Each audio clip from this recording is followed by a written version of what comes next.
Kenalkan, saya Siren Olevaki Nama saya Lisa Nuraini. dari 10 RPL 2 akan mewawancarai yang bernama Rifa tentang kesadaran hukum. Menurut kamu, kesadaran hukum itu penting untuk menjaga ketertiban masyarakat? Karena menurut saya, apabila kita memiliki kesadaran hukum, kita dapat mematuhi peraturan-peraturan yang ada di dalam masyarakat. Kemudian juga kita dapat meningkatkan kesadaran diri dalam diri kita.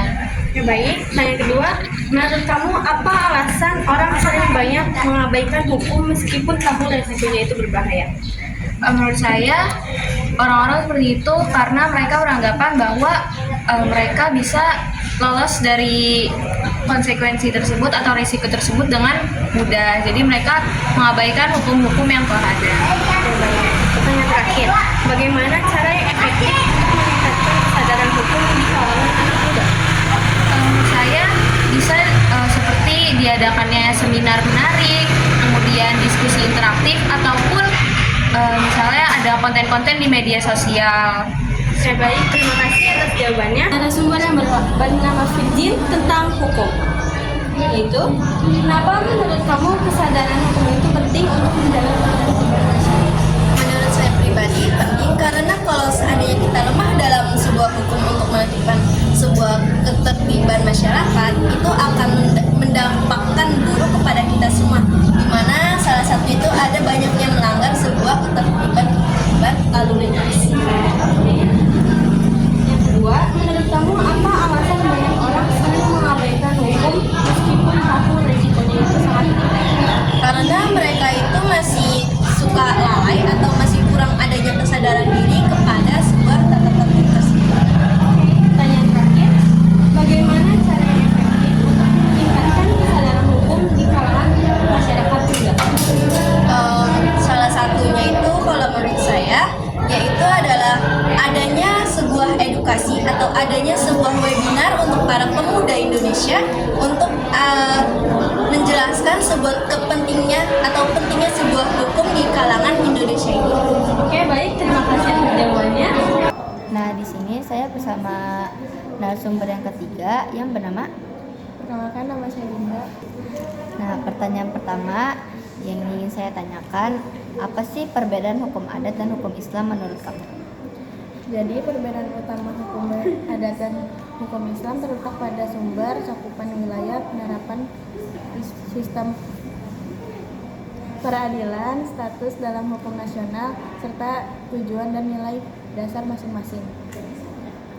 Menurut kamu, apa yang akan terjadi jika hukum tidak dilaksanakan? Jika hukum tidak dilaksanakan, akan ada sebuah dampak negatif yang akan merugikan individu dan masyarakat luas, kekacauan dan ketidakstabilan sosial, meningkatnya kejahatan, hilangnya rasa aman di masyarakat. Oke, di sini ada narasumber saya yang keempat. Iya, boleh perkenalkan siapa? Nama saya Jombe Bina. Oke, bisa bertanya ya Kak? Iya. Menurut kamu kenapa kita harus mengerti aturan yang untuk mendisiplinkan diri sendiri dan orang lain? Oke, yang kedua, kira-kira hukuman apa yang pantas bagi orang yang melanggar aturan seperti tidak membawa helm, tidak membawa STNK, itu gimana Kak? Itu bisa didapatkan uang ya, kayak di dalam agar dia tuh tidak mengulangi lagi dan menyapu. Yang terakhir, bagaimana nih menurut kamu agar seseorang mampu menaati aturan yang ada? Caranya membiasakan diri sih, membiasakan diri dengan cara memakai helm, membawa STNK agar tidak ditilang aja sih. Terima kasih ya Kak. Oke, di sini ada wawancara saya yang terakhir, boleh diperkenalkan. Kenalkan, nama saya Muhammad Al-Farsi Mahmud. Saya berasal dari SMK Payaran Jakarta ya. Oke, izin bertanya. Menurut kamu kenapa kita harus menaati peraturan yang ada? Menurut saya, ketertiban diciptakan untuk menciptakan kedamaian, ketertiban, keadilan, dan ketentraman. Oke, yang kedua, kira-kira hukuman apa yang pantas bagi seseorang yang melanggar hukum seperti tidak memakai helm, tidak membawa STNK, itu gimana? Hukuman yang menurut saya pantas untuk para pelanggar peraturan adalah salah satunya membersihkan area sekitar yang dilanggar oleh pelanggar peraturan tersebut dan olahraga fisik. Oke, baik. Pertanyaan yang ketiga, bagaimana menurut kamu agar seseorang mampu menaati aturan yang ada?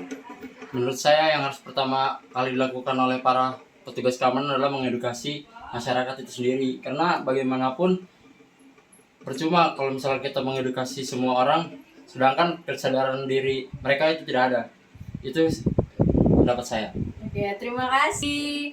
Itu saja dari saya wawancara hari ini. Wassalamualaikum warahmatullahi wabarakatuh. Terus harapkan agar suatu saat ku berjumpa lagi. Semoga saja